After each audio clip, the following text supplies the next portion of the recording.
الرحمن الرحيم. أهلا بكم. رجعنا لحضراتكم، ده خامس لقاء بنتكلم فيه عن الحملة الانتخابية. المرة اللي فاتت اتكلمنا عن رسالة الحملة، النهاردة هنتكلم عن خطة الاتصال بالناخبين، خطة المرشح لكيفية الاتصال بالناخبين. بعد ما انت حددت انت هتتكلم مع مين ومين الناخبين اللي هي بتعتبرها التارجت ماركت بتاعك اللي انت هتشتغل عليها او الناخبين المستهدفين، وحددت انت هتقول ايه اللي هي المسج او الرسالة، يبقى الخطوة الجاية ودي تعتبر الخطوة الخامسة في ترتيبنا، بتقتضي منك انك تعرف هتقول ده ازاي. يعني ازاي هتوصل رسالة حملتك الانتخابية للناخبين اللي عايزهم يسمعوك ويروحوا يحطوا صوتهم يوم الانتخابات لصالحك. في عدد من النقاط المهمة اللي ممكن ان احنا نطبقها على كل طرق الاتصال. ايه هي؟ اولا، قاعدة بتسمى قاعدة الموارد الضئيلة. يعني ايه قاعدة الموارد الضئيلة؟ يعني ان انت تعرف تكلفة كل طريقة هتتبعها للاتصال بالناخبين، من حيث الزمن، من حيث المال، من حيث البشر. احنا قلنا اي بيزنس بيتعمل بيحتاج 3 حاجات: money, labor, time. money اللي هو الفلوس، labor اللي هو البشر، time اللي هو الوقت. فانت لازم تعرف تكلفة كل طريقة هتتصل بها بالناخبين بتوعك من حيث ال3 حاجات دول، من حيث المال ومن حيث البشر ومن حيث الزمن. دي قاعدة الموارد الضئيلة. 2، التبادل التعويضي للموارد او الطرق. يعني ان انت ممكن تنجز المهمة بتاعتك وتوصل للهدف بتاعك باستخدام موارد مختلفة عشان تحقق الهدف نفسه. تمام؟ لنفرض ان انت محتاج 10,000 ناخب يوم الانتخابات يدولك صوتهم عشان انك تنجح في انتخابات مجلس الشعب او البرلمان او المجلس المحلي مثلا يعني. تمام؟ فهنقول ايه؟ هنقول احنا عايزين 1000 متطوع. ال1000 متطوع دولا انا هعتمد عليهم اعتماد كلي وجزئي ان هم يبقوا رايحين للمرشحين دول لغايه للناخبين دول لغايه بيوتهم، واخد بالك، ويدعوهم لان هم ينتخبوا علاء ابو شام. طيب انا معايا 1000 متطوع وعايز 10,000 ناخب، يبقى اخلي كل واحد يشتغل على ايه؟ على 10 ناخبين. ودي من اكثر الطرق فعالية عشان ان انت تقنع الناخبين ان انت تروح لهم لمنازلهم لغاية مساكنهم وتتكلم معاهم وتقول لهم انا فلان الفلاني وتعرفهم بنفسك. تمام؟ او حد من الحملة بتاعتك هيروح. انما طبعا كل ما المرشح كان على اتصال مباشر بالناخب، كل ما ده زاد من تأييد الناخب لهذا المرشح والاقتناع به. تمام؟ معنى الطريقة دي ايه؟ ان انت بتقول انا عايز 10,000 ناخب، يبقى هجيب 1000 متطوع و1000 متطوع، كل متطوع يزور 10 ناخبين. معنى كده ان انت ما عندكش مال كفاية وما عندكش وقت كافي، انما عندك كتير من البشر اللي هي بتشتغل معاه. لان احنا قلنا البيزنس 3 حاجات: money, time, labor. الطريقة دي اللي هي ال1000 متطوع كل واحد يجيب لي 10 ناخبين، يقوم يجيب ال10,000، ان انا معتمد على الايه؟ على الليبر اللي هم البشر، انما ما عنديش وقت كفايه، ما عنديش مال كفايه. تمام؟ دي قاعده الموارد الضئيله وقاعده البدائل. تمام؟ اللي هي النقطتين دول. لو انت بتشتغل لوحدك وعايز تجيب ال10,000 ناخب، يبقى هتعمل ايه؟ بتقول انا كمان الوقت عندي مضغوط، فانا عايز 50 ناخب كل يوم لمده 200 يوم. 50 في 200 يبقى 10,000. تمام؟ يبقى ده بيقول ايه؟ بيقول ان انت ما عندكش وقت، بيقول ان انت ما عندكش حد تاني بشر تشتغل عليهم، وما عندكش فلوس، فانت بتعتمد على نفسك اعتماد كلي وجزئي، وعندك الوقت المناسب او الوقت الكافي لانك انت تزور 50 ناخب في اليوم لمدة 200 يوم. تمام؟ طيب في امثله كتيره بتوضح عندنا ان ازاي تكون الموارد والطرق التبادليه والتعويضيه بعضها البعض على اساس الثلاث عناصر اللي احنا قلناهم عشان تعمل اي بزنس. ماشي. بدايه عليك ان انت تحدد اللي انت عايز تحققه، التارجت بتاعك او الهدف بتاعك او الاوبجيكتيف بتاعك، وبعد كده تدرس ايه الطرق المتعدده عشان تخرج بالطريقه المثلى او الطريقه الفضلى عشان تحقق هدفك. ده النظام. set objective، حط هدف، plan، خطط له، organize، نظم له، وشوف انهي نظام انت هتقدر توصل بيه، اللي هي الطريقه يعني، شوف انهي طريقه هتوصل بيها احسن من الطريقه الثانيه. لازم يكون عندك طرق متعدده فاضل بينهم وبين بعض، وفي الاخر اللي ينفع لامكانياتك وقدراتك اشتغل عليه. ماشي. فعلية كل طريقه عشان تتصل بها لاقناع الناخبين، وعشان ان انت تقدر تحدد المؤيدين وتحدد المقتنعين بالتصويت، واخد بالك، الفعالية دي لازم ان انت تكون مخطط ده مسبقا في كل مراحل الحملة. فاهم؟ يعني لازم في خطة مكتوبة زي ما قلنا هتشتغل عليها، حاطط هدف، بتخطط له، بتنظم له، بتتابع، بتعدل، عشان اللي على الورق مش هو اللي على الارض، لغاية لما توصل للهدف بتاعك. معاك بشر يبقى لازم يبقى فيه كوبريشن او تعاون بينهم، معاك بشر يبقى فيه لازم كوردينيشن، تنسيق بينهم، معاك بشر يبقى فيه موتيفيشن، تحفيز للبشر ده عشان تشتغل وتقدر ان هي توصل وتحقق الهدف. خد بالك ان الحملة اللي هي لا تؤسس على خطة مكتوبة بتنتهي غالبا بالعجز عن جمع الاموال اللازمة، واخد بالك، مش هتقدر تجمع البشر المطلوبين، هتهدر وقت ثمين عبثا، مش هتوصل لأي حاجة. يبقى بتهدر الموارد وما بتوصلش للهدف بتاعك. يبقى لازم تكتب ايه؟ لازم تكتب الخطة. معظم جهود حملتك هتتجه ليه؟ هتتجه لإقناع المستهدفين بأنك أفضل مرشح، صح كده ولا غلط؟ وإن مصلحتهم هي في الذهاب لصندوق الانتخاب وإن هم ينتخبوك أنت. كل شيء أنت قمت بيه لغاية الآن من اللي احنا اتكلمنا عليه من أول البحث، ووضع الأهداف واستهداف الجمهور وتطوير رسالة مقنعة، عليك بقى دلوقتي إن أنت تحدد أسهل طريقة للاتصال بمجموعة كبيرة من الناخبين أو من الجمهور عشان تقنعهم بالاقتراع لك. مفيش جدوى لرسالة عظيمة، تمام؟ إذا الناخبين ما عرفوش عنها حاجة فيبقى لازم الاتصال. وذلك بنقول إحنا الحملة الانتخابية عشان تعمل إيه؟ عشان توصل رسالة المرشح للناخبين عشان ينتخبوه في النهاية. مرشح، رسالة، ناخب، دول الثلاث حاجات اللي احنا بنشتغل عليهم في الحملة الانتخابية. برضو تبقى واخد في الحسبان ان معظم الناس غالبا بتقتنع بالشيء نفسه اذا سمعت عنه من مصادر مختلفة. تمام؟ يعني انا بقول فلان الفلاني ده المرشح بتاعنا فلان قوي وانا هديله، ويجي واحد تاني يقول نفس اللي انا قلته، ويجي واحد تالت يقول نفس اللي انا قلته. يبقى مصادر البشر المختلفة دي بتخلي الناخب انه يقول الله، اذا كان فلان اللي مختلف عن فلان اللي مختلف عن علان بيجمعوا على الراجل ده، يبقى كده الراجل ده كويس. لو انت جيت عملت دعاية في التلفزيون وعملت دعاية بالبورد في الشوارع، بنرات ويوفط ومش عارف ايه، وجيت فرقت ورق بالسيرة الذاتية بتاعتك والإنجازات بتاعتك والسي في بتاعتك، كل ده كل ما تعددت المصادر وكل ما اختلفت المصادر عن المرشح نفسه، كل ما كان ده أكثر إقناعا للناس إن هم ينتخبوا هذا المرشح.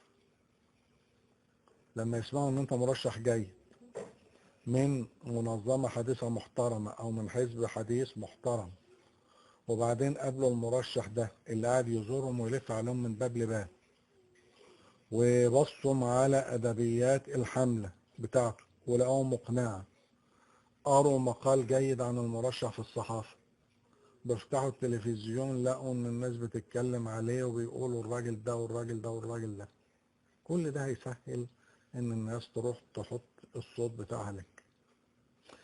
ما تسيبش أي سبيل من السبل بتاعة الاتصال للمصادفة. الحملة لازم تبقى منظمة على نحو سليم، على نحو مدروس، موضوعة بخبرة، موضوعة بعلم، الناس تبقى فاهمة هي بتعمل ايه، وتوصل نفس الرسالة في كل فرصة تسمح. ليه؟ عشان تعزز الرسالة عبر سبل ووسائل وطرق مختلفة في كل مرة زي ما احنا قلنا. الأساليب المرئية يعني المشافة أحسن من الأساليب المسموعة بس، صوت وصورة أحسن من صوت بس. وده كل ده بيتعلق بكل الأشياء اللي هي ممكن تجذب أبصار الناخبين. الإعلانات على نواصي الشوارع، اللافتات على مساكن الناخبين، الملصقات على الأعمدة أو السيارات، المتطوعين أو المرشحين قاعدين يطلعوا إيديهم للي هم راكبين العربيات والسيارات العابرة، موكب سيارات ماشي بالمرشح وحواليه 10 12 20 30 سيارة، واخد بالك، وفيها لفت نظر بتجوب الأحياء الرئيسية، اسم المرشح على القمصان القطنية، التيشيرت. كل الأساليب دي هترفع من وعي الناخب، هتجذب الانتباه، هتجذب الاهتمام، هتلفت الانتباه للمرشح ولحملته، وفي النهاية هيشوفهم الرسالة، هيلاقوها ان الرسالة قوية، هيروحوا يدوا لك ان شاء الله. الاساليب المرئية بتستخدم بصفة رئيسية ليه؟ لغرض التعريف باسم المرشح او تقديم المرشح للناخبين. يبقى من المهم جدا ان اسم المرشح بيحتل مساحة اكبر على البانرات دي، على اليافطات دي، يعني على الاعلانات دي. يبقى اسم المرشح وصورة المرشح هم دول اللي احنا عايزين نحفظهم للناس، فيبقوا محطوطين على كل وسائل الدعاية بشكل مناسب، سواء الاسم او سواء الصورة. اذا كان الراجل مأمور خالص يبقى احنا بنكبر الصورة واخد بالك بشكل مناسب، وبرضه الاسم يبقى واضح على اساس ان الناس تحفظ الاسم وتعرف الصورة. لازم تكسب الاعلام وتكسب الصحافة، اذا كنت على مستوى مجلس الشعب، اذا كنت على مستوى الرئاسة، الكلام ده لازم ان انت تتعامل مع الاعلام بشكل جيد وتتعامل مع الاعلام بشكل ناجح. الانتخابات السياسية حدث غالبا ان هو بيكون نادر، حدث مهم، ولذلك بتيجي تبص تلاقي الصحافة مهتمة تستجيب لها بقدر كبير لا يستهان به، أكتر من الأحداث المنتشرة أو العادية في المنطقة نفسها. علاوة على ذلك الصحافة بتبقى مصدر مستقل للمعلومات، غالبا بيحترم الناخبون أو الناس اللي هتديلك صوتها، بيستقوا معلوماتهم من وسائل الإعلام، فبيقعدوا بالذات قدام التلفزيون يسمعهم ويشوفهم ايه اللي بيحصل، وبيكونهم الفكرة من خلال وسائل الإعلام وعلى رأسها التلفزيون. يجي بعدها الراديو، يجي بعدها البيلبورد والملصقات في الشوارع وكل البروموشنال اكتيفيتيز اللي بتحصل او الوسائل الترويجية اللي انت هتعتمد عليها في حملتك.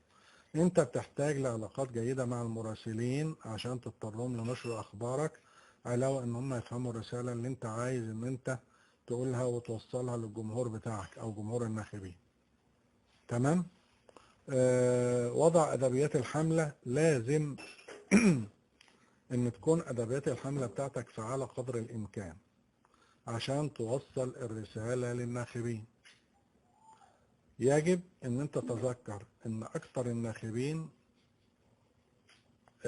مش هيقروا الرسالة بدقة وبعناية، ولذلك احنا عايزين الرسالة زي ما قلنا تكون رسالة سهلة، رسالة قصيرة، ورسالة دراماتيك او ان هي تأثر في شعور الناخبين يعني. تمام؟ مطلوب منك ان انت تعرفهم انت مرشح ازاي، نازل ليه، انت مين، السي في بتاعتك تبقى كاملة من الناحية الشخصية، من الناحية العائلية، الانجازات بتاعتك، التعليم بتاعك، اذا كان لك اي قدرات بتبقى محطوطة، كل ده يوصل للناخب يوم يقدر يقيم ويعمل ايفالويشن صح عن المرشح بتاعه اكتر من المنافس، فيقوم يدي الالف وما يديش لب، يدي الب وما يديش لج، وهو كذلك. كل حاجة تقدر تدعم الرسالة الأصلية بتاعتك اعملها كمرشح، أو الحملة بتاعتك تعملها. ماشي؟ من التقنيات المستخدمة عشان تستحوذ على اهتمام الناخب بسرعة عشان توصل الرسالة هي الموضوع الواحد. يعني وحدة الموضوع، تتكلم في حاجة واحدة بس. تمام؟ صور الأداء والحركة بتبقى مهمة. يعني انت لو جيت على صورة المرشح وحطيتها وهو بيتكلم مع شخص ما او بيقوم بعمل ما، ده مهم، ده بيظهر التواصل بينه وبين الناس بشكل كويس، بيدي انطباع كويس. العناوين مهمة. ليه؟ لان الناس غالبا بتقرأ العناوين وما بتقراش التفاصيل. تمام؟ فلذلك احنا عايزين من خلال العنوان، الجواب بتقرا من عنوانه، يبقى من خلال العنوان بنوصل الرسالة بتاعة الحملة الانتخابية بتاعتنا بعبارة موجزة، نقط مركزة، إيجاز، استخدام لغة بسيطة واضحة متداولة. كل ده هينجح الرسالة بتاعتك، ومن ثم بينجح الحملة بتاعتك. واخد بالك؟ كل أدبيات الحملة الانتخابية بصرف النظر عن القضية اللي بتتم مناقشتها يجب ان هي ترتبط بالمضمون الرئيسي للحملة. يعني كل اللي انت هتعمله في الحملة التسويقية دي بنسموها الفور بيز، اللي هي البرودكت والبرايسنج والبروموشن والبليس. برودكت عندنا اللي هو دلوقتي المرشح، البرايسنج او الفاليو اللي هي قيمة هذا المرشح بنظهرها ازاي. البروموشن اللي هي كل وسائل الترويج بتاعة الحملة عشان الناس تختار المرشح بتاعنا. البليس او الديستريبيوشن اللي هو التوزيع، اللي هو ازاي هننتشر على مستوى الدائرة الانتخابية كلها عشان نفهم اكبر عدد ممكن من الناخبين، ونعرفه بان المرشح بتاعنا هو المرشح اللي يجب ان انتوا تختاروه عشان ده المناسب لمصالحكم. تمام؟ كل ده مضمون الرئيسي للحملة في الرسالة بتاعتك. يعني وانت بتعمل الاربع حاجات دول يبقى انت حاطط الرسالة نصب اعينك قدامك كده، ما تروحش، بحيث ان كله يبقى واكل من بعضه زي ما بنقول بالبلدي. واخد بالك؟ الحملة ممكن تستخدم نفس العبارات ونفس الشعارات في كل الادبيات بتاعة الحملة عشان نوصل نقطة واحدة او مسج واحد انت عايز تثبتها في ذهن الناخب لغاية يوم الانتخابات. تمام كده؟ يبقى احنا النهاردة عرفناكم طرق اتصال المرشح او طرق اتصال الحملة الانتخابية للمرشح بالناخبين، وطرق متعددة وقلنا اساسياتها والكلام ده. يعني ان شاء الله نشوفكم في اللقاء الجاي كيف تكسب الفوز، ازاي ان انت تحقق الفوز كمرشح. تمام؟ ما تنسوش ان عجبكم الفيديو تدوس لايك والاشتراك في القناة، ودعواتكم بالتوفيق. سلام عليكم.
بسم الله الرحمن الرحيم. أهلا بكم.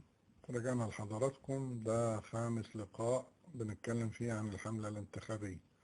المرة اللي فاتت اتكلمنا عن رسالة الحملة، النهاردة هنتكلم عن خطة الاتصال بالناخبين، خطة المرشح لكيفية الاتصال بالناخبين.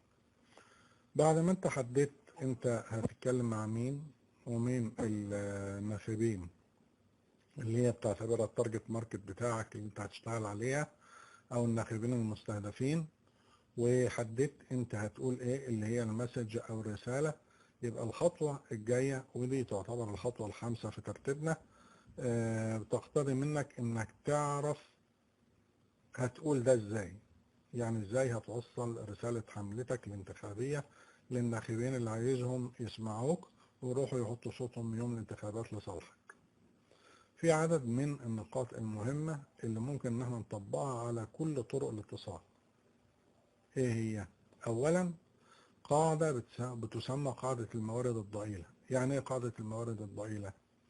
يعني ان انت تعرف تكلفة كل طريقة هتتبعها للاتصال بالناخبين، من حيث الزمن، من حيث المال، من حيث البشر. احنا قلنا اي بيزنس بيتعمل بيحتاج 3 حاجات: money, labor, time. money اللي هو الفلوس، labor اللي هو البشر، time اللي هو الوقت. فانت لازم تعرف تكلفة كل طريقة هتتصل بها بالناخبين بتوعك من حيث ال3 حاجات دول، من حيث المال ومن حيث البشر ومن حيث الزمن. دي قاعدة الموارد الضئيلة. 2، التبادل التعويضي للموارد او الطرق.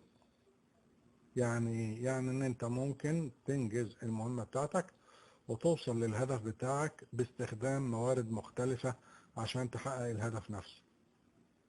تمام؟ لنفرض ان انت محتاج 10,000 ناخب يوم الانتخابات يدولك صوتهم عشان انك تنجح في انتخابات مجلس الشعب او البرلمان او المجلس المحلي مثلا يعني. تمام؟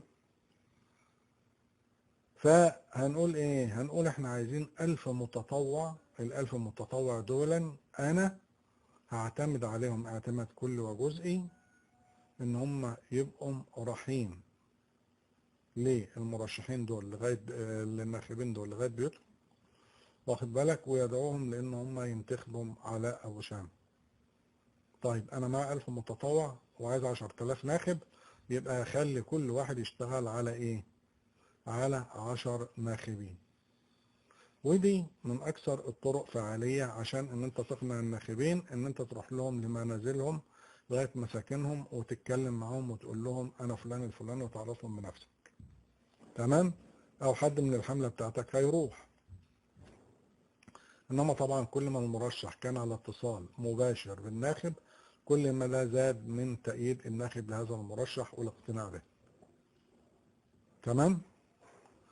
معنى الطريقة دي ايه؟ اما انت بتقول انا عايز 10,000 ناخب، يبقى هجيب 1000 متطوع و1000 متطوع كل متطوع يزور 10 ناخبين. معنى كده ان انت ما عندكش مال كفاية وما عندكش وقت كافي، انما عندك كتير من البشر اللي هي بتشتغل معاه.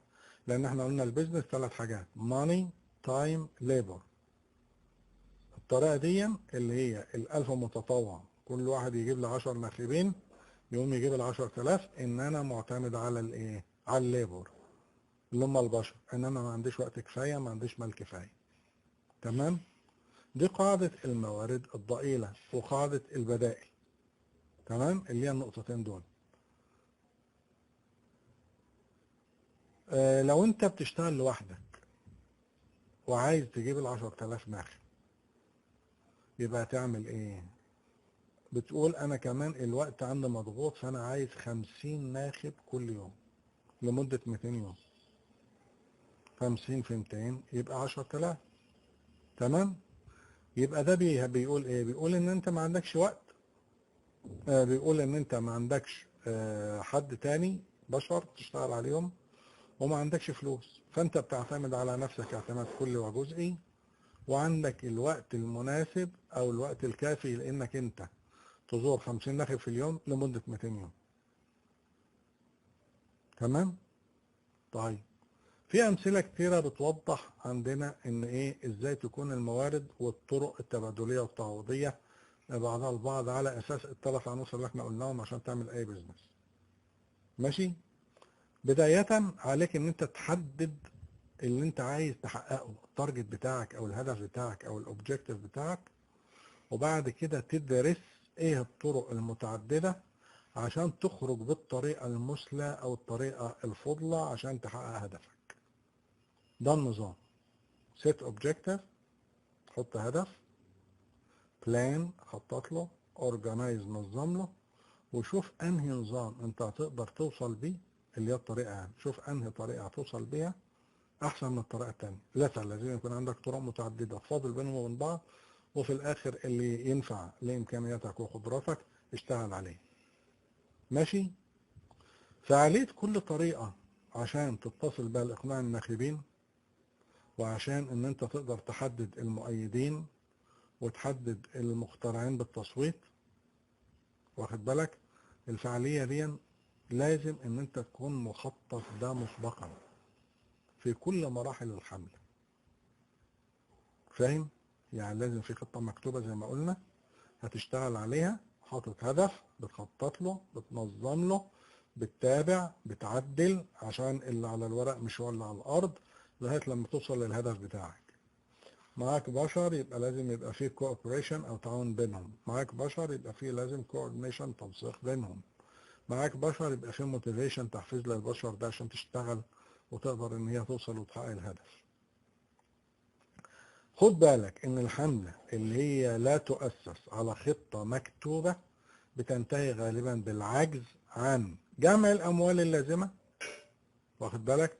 مش هتقدر تجمع البشر المطلوبين، هتهدر وقت ثمين عبثا، مش هتوصل لأي حاجة. يبقى بتهدر الموارد وما بتوصلش للهدف بتاعك. يبقى لازم تكتب ايه؟ لازم تكتب الخطة. معظم جهود حملتك هتتجه ليه؟ هتتجه لإقناع المستهدفين بأنك أفضل مرشح. صح كده ولا غلط؟ وإن مصلحتهم هي في الذهاب لصندوق الانتخاب وإن هم ينتخبوك أنت. كل شيء أنت قمت بيه لغاية الآن من اللي احنا اتكلمنا عليه من أول البحث، ووضع الأهداف واستهداف الجمهور وتطوير رسالة مقنعة، عليك بقى دلوقتي إن أنت تحدد أسهل طريقة للاتصال بمجموعة كبيرة من الناخبين أو من الجمهور عشان تقنعهم بالاقتراع لك.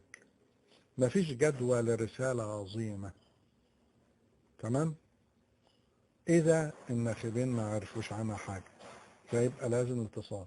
وذلك بنقول إحنا الحملة الانتخابية عشان تعمل إيه؟ عشان توصل رسالة المرشح للناخبين عشان ينتخبوه في النهاية. مرشح، رسالة، ناخب، دول الثلاث حاجات اللي احنا بنشتغل عليهم في الحملة الانتخابية. برضو تبقى واخد في الحسبان ان معظم الناس غالبا بتقتنع بالشيء نفسه اذا سمعت عنه من مصادر مختلفة. تمام؟ يعني انا بقول فلان الفلاني ده المرشح بتاعنا فلان قوي وانا هديله، ويجي واحد تاني يقول نفس اللي انا قلته، ويجي واحد تالت يقول نفس اللي انا قلته. يبقى مصادر البشر المختلفة دي بتخلي الناخب انه يقول الله اذا كان فلان اللي مختلف عن فلان اللي مختلف عن علان بيجمعوا على الراجل ده، يبقى كده الراجل ده كويس. لو انت جيت عملت دعاية في التلفزيون وعملت دعاية بيلبورد في الشوارع، بنرات ويوفط ومش عارف ايه، وجيت فرقت ورق بالسيرة الذاتية بتاعتك والانجازات بتاعتك والسي في بتاعتك، كل ده كل ما تعددت المصادر وكل ما اختلفت المصادر عن المرشح نفسه، كل ما كان ده اكثر اقناعا للناس ان هم ينتخبوا هذا المرشح. لما يسمعوا ان انت مرشح جاي من منظمة حديثة محترمة او من حزب حديث محترم، وبعدين قابلوا المرشح ده اللي قاعد يزورهم ويلف عليهم من باب لباب، وبصوا على ادبيات الحملة بتاعته ولقوها مقنعة، قروا مقال جيد عن المرشح في الصحافة، بيفتحوا التلفزيون لقوا ان الناس بتتكلم عليه وبيقولوا الراجل ده والراجل ده والراجل ده، كل ده هيسهل ان الناس تروح تحط الصوت بتاعها لك. ما تسيبش أي سبيل من السبل بتاعة الاتصال للمصادفة. الحملة لازم تبقى منظمة على نحو سليم، على نحو مدروس، موضوع بخبرة، موضوع بعلم، الناس تبقى فاهمة هي بتعمل ايه، وتوصل نفس الرسالة في كل فرصة تسمح. ليه؟ عشان تعزز الرسالة عبر سبل ووسائل وطرق مختلفة في كل مرة زي ما احنا قلنا. الأساليب المرئية يعني المشافة أحسن من الأساليب المسموعة بس. صوت وصورة أحسن من صوت بس. وده كل ده بيتعلق بكل الأشياء اللي هي ممكن تجذب أبصار الناخبين. الإعلانات على نواصي الشوارع، اللافتات على مساكن الناخبين، الملصقات على الأعمدة أو السيارات، المتطوعين أو المرشحين قاعدين يطلعوا إيديهم للي هم راكبين العربيات والسيارات العابرة. موكب سيارات ماشي بالمرشح وحواليه 10 12 20 30 سيارة، واخد بالك، وفيها لفت نظر بتجوب الأحياء الرئيسية. اسم المرشح على القمصان القطنية، التيشيرت. كل الأساليب دي هترفع من وعي الناخب، هتجذب الانتباه، هتجذب الاهتمام، هتلفت الانتباه للمرشح ولحملته، وفي النهاية هيشوفهم الرسالة، هيلاقوها ان الرسالة قوية، هيروحوا يدوا لك ان شاء الله. الاساليب المرئية بتستخدم بصفة رئيسية ليه؟ لغرض التعريف باسم المرشح او تقديم المرشح للناخبين. يبقى من المهم جدا ان اسم المرشح بيحتل مساحة اكبر على البنرات دي، على اليافطات دي، يعني على الاعلانات دي. يبقى اسم المرشح وصورة المرشح هم دول اللي احنا عايزين نحفظهم للناس، فيبقوا محطوطين على كل وسائل الدعاية بشكل مناسب، سواء الاسم او سواء الصورة. اذا كان الراجل مأمور خالص يبقى احنا بنكبر الصورة واخد بالك بشكل مناسب، وبرضه الاسم يبقى واضح على اساس ان الناس تحفظ الاسم وتعرف الصورة. لازم تكسب الاعلام وتكسب الصحافة، اذا كنت على مستوى مجلس الشعب، اذا كنت على مستوى الرئاسة، الكلام ده لازم ان انت تتعامل مع الاعلام بشكل جيد وتتعامل مع الاعلام بشكل ناجح. الانتخابات السياسية حدث غالبا انه بيكون نادر، حدث مهم، ولذلك بتيجي تبص تلاقي الصحافة مهتمة تستجيب لها بقدر كبير لا يستهان به، أكتر من الأحداث المنتشرة أو العادية في المنطقة نفسها. علاوة على ذلك الصحافة بتبقى مصدر مستقل للمعلومات. غالبا بيحترم الناخبون أو الناس اللي هتديلك صوتها، بيستقوا معلوماتهم من وسائل الإعلام، فبيقعدوا بالذات قدام التلفزيون يسمعهم ويشوفهم ايه اللي بيحصل، وبيكونهم الفكرة من خلال وسائل الإعلام وعلى رأسها التلفزيون. يجي بعدها الراديو، يجي بعدها البيلبورد والملصقات في الشوارع وكل البروموشنال اكتيفيتيز اللي بتحصل او الوسائل الترويجية اللي انت هتعتمد عليها في حملتك. انت بتحتاج لعلاقات جيدة مع المراسلين عشان تضطرهم لنشر اخبارك، علاوة ان هم يفهموا الرسالة اللي انت عايز ان انت تقولها وتوصلها للجمهور بتاعك او جمهور الناخبين. تمام.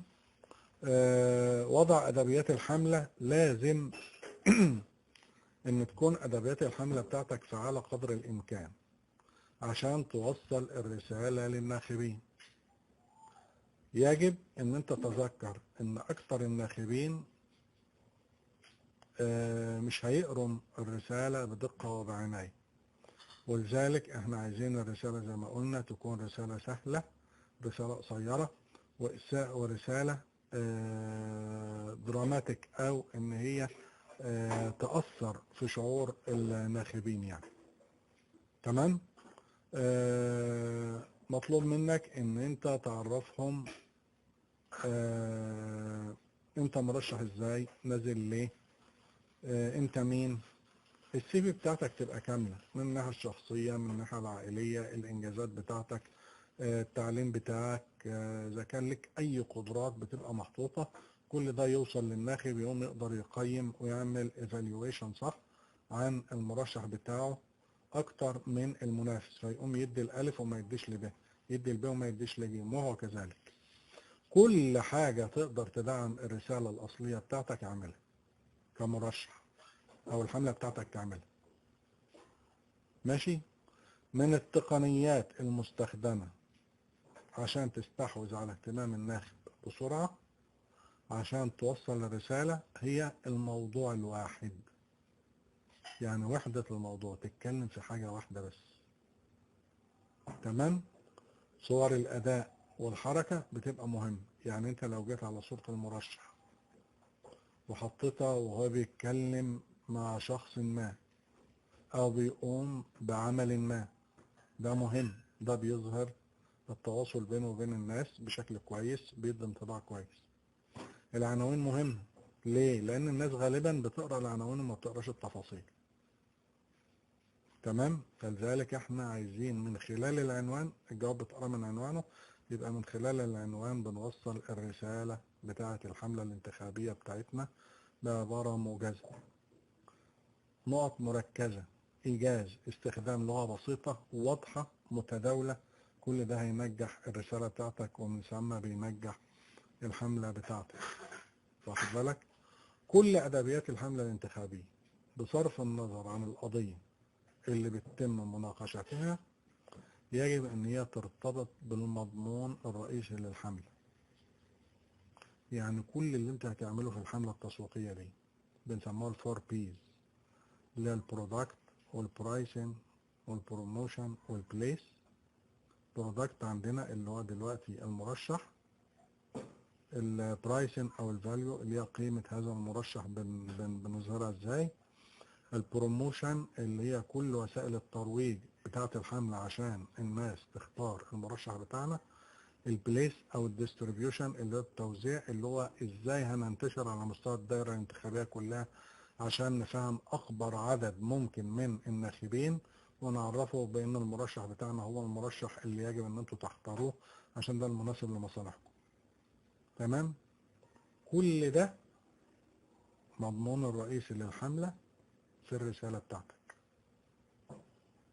يعني وانت بتعمل الاربع حاجات دول يبقى انت حاطط الرسالة نصب اعينك قدامك كده، ما تروحش، بحيث ان كله يبقى واكل من بعضه زي ما بنقول بالبلدي. واخد بالك؟ الحملة ممكن تستخدم نفس العبارات ونفس الشعارات في كل الادبيات بتاعت الحملة عشان نوصل نقطة واحدة او مسج واحد انت عايز تثبتها في ذهن الناخب لغاية يوم الانتخابات. تمام كده؟ يبقى احنا النهاردة عرفناكم طرق اتصال المرشح او طرق اتصال الحملة الانتخابية للمرشح بالناخبين، وطرق متعددة وقلنا اساسياتها والكلام ده. يعني ان شاء الله نشوفكم في اللقاء الجاي كيف تكسب الفوز، ازاي ان انت تحقق الفوز كمرشح. تمام؟ ما تنسوش ان عجبكم الفيديو دوس لايك والاشتراك في القناة، ودعواتكم بالتوفيق. سلام عليكم.